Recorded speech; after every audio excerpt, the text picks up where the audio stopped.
EA has set an audacious goal. They want Battlefield 6 to reach 100 million players. At first glance, it sounds absurd, a marketing fantasy, but then you remember that 20 million people jumped into the beta. Suddenly, it doesn't seem so impossible. They've gone all in to make it happen. Multiple studios are working in unison.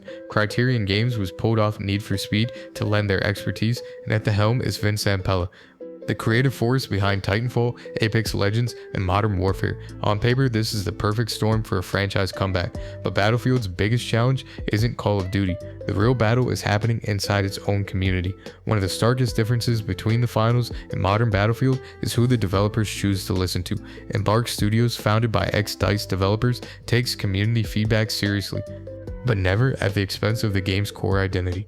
They refine, they tweak, but they protect the vision. DICE, especially during the 2042 era, took a different path. They bent to the demands of a vocal but underperforming minority. These are players with kill-death ratios hovering at or below 1.0 who consistently push for slower movement, reduced recoil, and overall easier gameplay. Not because it makes for better design, but because they're tired of getting outplayed.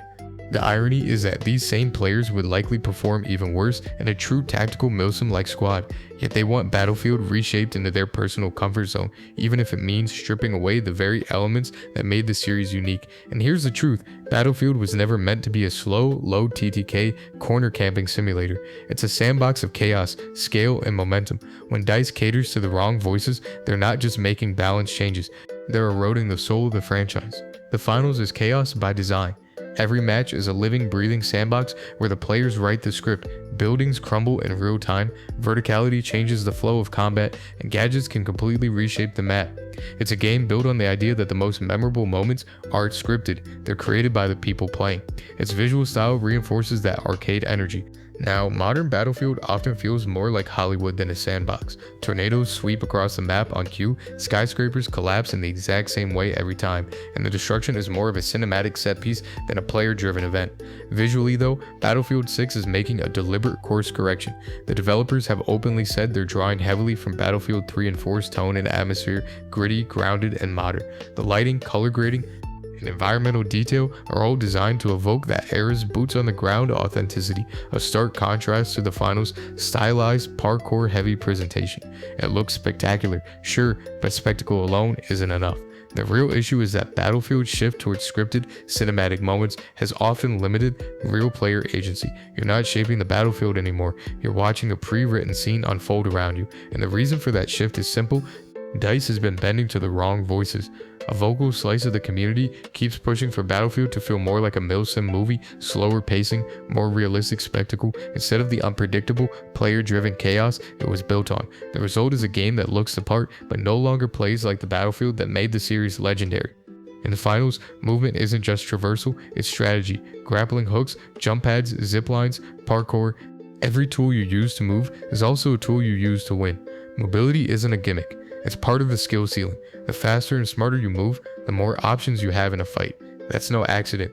Many of the developers at Embark cut their teeth at DICE, working on Mirror's Edge, a game built entirely around fluid, first-person parkour. The finals takes that DNA and drops it into a competitive shooter, blending high mobility combat with a kind of environmental freedom that Mirror's Edge perfected. The wall vaults, momentum shifts, and vertical flow aren't just reminiscent of Faith Connor's city runs, they're a direct evolution of them. Battlefield used to understand this. Even in its more grounded entries, the freedom to vault, sprint, and improvise your way through chaos was part of the magic. But with Battlefield 6, DICE is actively moving in the opposite direction. Following beta feedback that movement felt too squirrely and unpredictable, Battlefield Studios announced that they're nerfing sliding and jumping to create a more traditional Battlefield experience. Momentum from slides into jumps is being reduced, consecutive jumps will lower your jump height, and firing while sliding or jumping will now be less accurate. In other words, they're deliberately making movement less effective in combat. And here's the problem, these changes aren't about balance, they're about appeasing the wrong voices. The loudest complaint came from players who struggled to track faster, more agile opponents. Instead of encouraging everyone to adapt and improve, DICE is flattening the skill curve to make the game easier for them.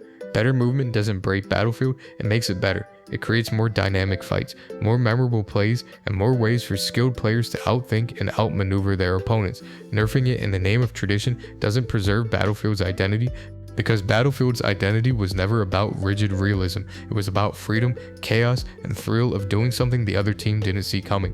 The finals nails clarity in gameplay roles: light, medium, heavy. Each archetype has a defined purpose, with flexibility coming from gadgets and loadouts. You always know what you are, and you always know what you're up against. That part works, but when it comes to character skins and cosmetics, the finals leans hard into a modern, overtly inclusive aesthetic, gender-ambiguous faces, muted styling, and designs that feel engineered to meet current cultural trends rather than stand out as bold, memorable characters. It's a deliberate choice, but it ends up making the roster look like a woke imitation of Fortnite, chasing cultural signaling and broad market appeal, even if it means sacrificing the gritty, grounded tone that made old Battlefield and other military shooters resonate. Battlefield, for all its recent missteps, is at least making a stand here. In a recent interview, Battlefield 6's design director Shashank Uchul flat out rejected the idea of celebrity crossover skins, saying, "I don't think it needs Nicki Minaj. Let's keep it real, keep it grounded." That's a direct rejection of the pop culture mashup trend that's turned Call of Duty and Fortnite into skin marketplaces first and shooters second. This is one area where Battlefield is doing the right thing, keeping its visual identity rooted in the military fantasy it was built on. No cartoon mascots, no rappers in tag gear, no Marvel superheroes parachuting into conquest. Stand ready for my arrival, worm. Pause. Just soldiers that look like they belong on the battlefield. The finals may have a tighter gameplay identity than Battlefield has had in years, but visually, it's chasing a style that feels more like a cultural product than a combat shooter. Battlefield's choice to avoid that path is one of the few signs it still remembers what it's supposed to be. The finals plays like a high-stakes heist show. Every match revolves around cash-out points that act as magnets for chaos. The tension builds as teams fight over control, then explodes into frantic all-in battles where the entire map becomes a war zone. The pacing is deliberate but never dull. Downtime is rare, and the action naturally escalates until the final seconds. Battlefield, by contrast, still leans heavily on conquest and breakthrough. These modes are iconic, but they're also predictable: big maps, long travel times, and stretches of low intensity downtime between fights. When the slower is better crowd gets their way, that downtime only grows. Instead of tightening the loop to keep players engaged, DICE has often expanded, making matches feel more like a slow war of attrition than the controlled chaos that defined the series. That's why Battlefield 6's upcoming Battle Royale mode is such an interesting development. It's bringing in what the devs are calling the deadliest ring in BR, a shrinking zone that instantly kills anyone caught outside it. No bleeding out in the gas, no last second stimpack saves, no cheesy edge play. If you're outside, you're done. That single change forces constant movement, eliminates stalling, and guarantees faster, more aggressive pacing than most battle royales. And here's the twist: a lot of the controversial decisions that weaken Battlefield's traditional multiplayer, like open weapon classes that blur the role system or tone down vehicles that feel underpowered, suddenly make sense in a BR setting. Even the producer admitted during the beta that vehicles were deliberately weak, because the alternative, overpowered tanks or aircraft, would break the game. And in a last man standing mode, that's true. You don't want one squad steamrolling the lobby in a single tank. But in core Battlefield, that's the whole point. Tanks and aircraft are supposed to feel terrifying, forcing infantry squads to coordinate and adapt. By sanding down those extremes to fit a battle royale, DICE has left traditional multiplayer feeling hollow. But then there's Rush.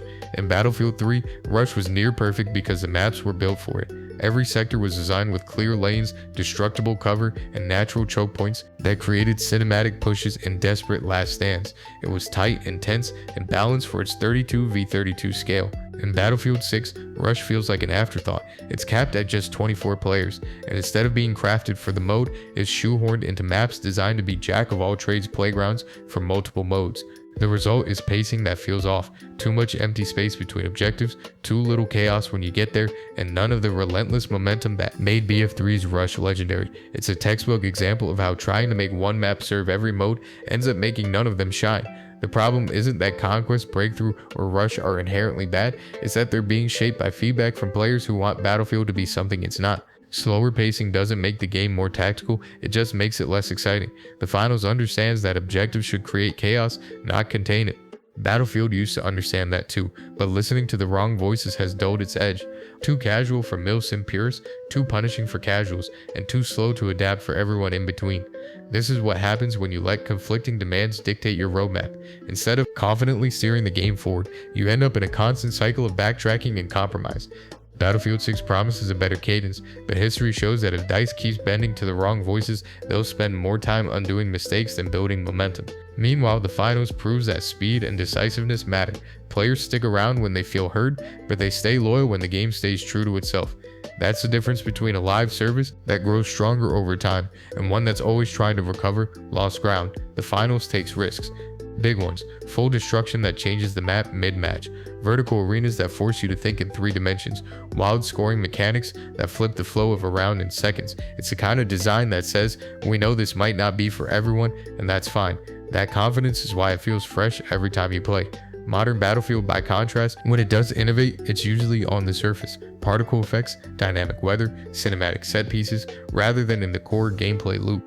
The Tornado in 2042 looked incredible in a trailer, but it didn't fundamentally change how you played the game. It was spectacle without substance, and the reason for that caution is the same one we've been hitting all along. DICE is still chasing the approval of the wrong voices. The vocal minority that says, don't change too much, just make it slower and easier. That mindset kills innovation before it even has a chance to breathe.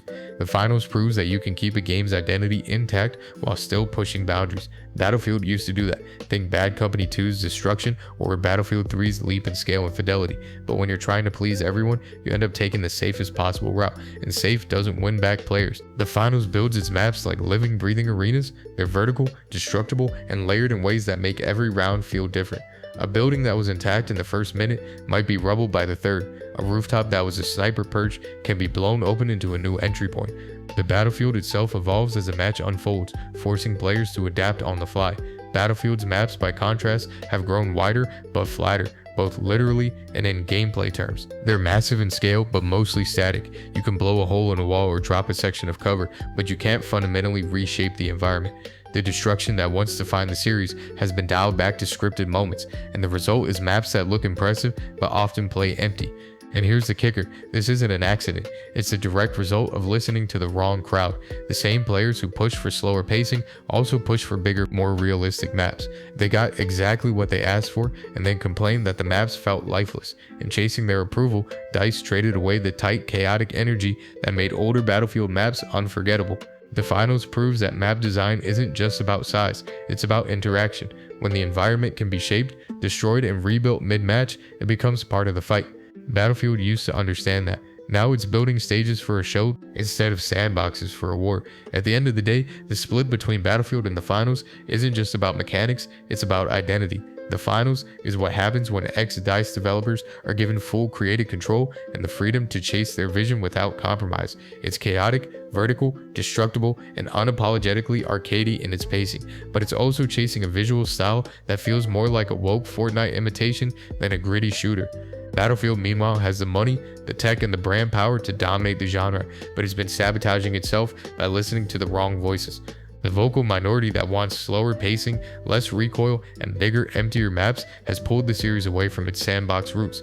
That's how you end up with scripted destruction instead of player-driven chaos, clunky movement instead of fluid combat, and maps that look impressive but feel lifeless. And yet, there are signs of hope. Battlefield 6 is bringing back the magnum opus philosophy of Battlefield 3, rejecting celebrity crossover skins in favor of grounded military authenticity, and at least in some areas, remembering what made the series great in the first place. The lesson here is simple: you can't build a legendary shooter by trying to please everyone. You build it by knowing exactly what your game is and refusing to compromise that vision for the sake of the loudest complainers. If you want a slow, tactical, low TTK mil-sim grind, go play Squad. Battlefield was never meant to be that, and if DICE wants to hit 100 million players, it won't be by chasing the wrong crowd. It'll be by giving us the Battlefield we've been missing for over a decade, the one that lets the players write the script,